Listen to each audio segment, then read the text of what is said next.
Саламатсыздарбы урматтуу биздин каналдын көрүүчүлөрү, силерге өлкөдө болуп жаткан акыркы кечки кабарлар топтомун сунуштайбыз. Орусиянын Санкт-Петербург шаарындагы ооруканалардын бирине 31 жаштагы кыргыз жараны оор абалда жеткирилди. Мындай маалыматты жергиликтүү маалымат агенттиктери жазды. Мигрант оор абалда, анын желке тарабы шишип кеткен, баш сөөгүндө ачык жаракат бар, ошондой эле баш мээси жабыркаган.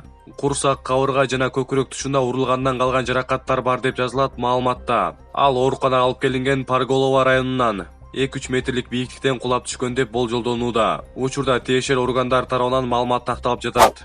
Кыргызстандын көкбөрү чемпионатында Чүй менен Ысык Көл облусунун командалары финалга чыкты. Бүгүнкү жарым финалдык оюнда Чүй облусу таластан барган убакчыларды 5-1 эсеби менен утту. Андан соң Ысык Көл командасы Ош облусун 1-0 эсебинде жеңип алды. Мунун натыйжасында баш байгени Чүй менен Ысык Көл командасы талашмай болду. Ал эми 3-чү орун үчүн Ош менен Талас командалары ойнойт. Эскерте кетсек, финалдык оюндар 3-ноябрда өтөт.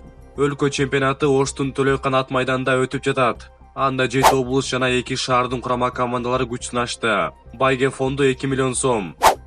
Бишкекте айдоочулук көөлүктү мыйзам бузуу менен бергендерге чара көрүлдү. Транспорттуу жана айдоочулук курамдык каттоо департаментинин Бишкек шаардык каттоо экзамен бөлүмүнүн кызматкерлерине карата кызматтык тергөө жүрдү.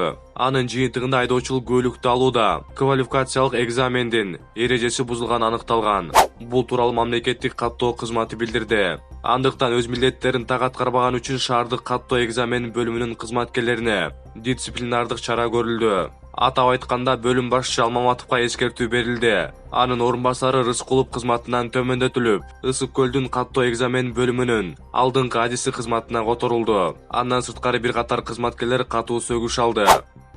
Бегимай Дайыр: биз терс билдирүүлөрдөн кайф алабыз. Жатаарда душмандардын нервине тийип коелучу. Акыркы учурда ырчылардын дегиле белгилүүлөрдүн бар эле жаңылыктары жеке жашоосу менен интернет аркылуу бөлүшүп калды. Алардын катарында ырчы Бегимай Бекбоева да бар.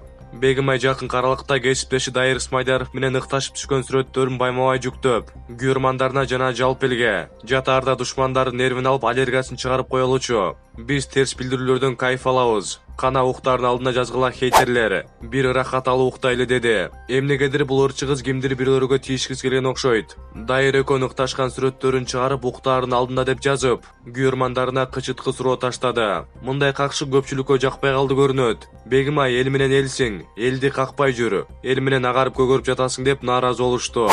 Модель Бегимай Карыбекова төшүн ачып түшкөн сүрөтүн чыгарып, идеалдуу кыздар кандай болот деген суроо салды. Эл оозунда элек жок дегенде ар ким ар кандай оюн жазып калтырды. Чындыгында жаш кыздын төшүн ачык көргөзүп, анан идеалдуу деп жаткандыгы көпчүлүккө жаккан жок. Идеалдуу кыз сендей төшүн көргөзбөйт. Алар денесин жаап, ыйманын сактаган кыздар деген сыяктуу катуу айтылган пикирлер да болду.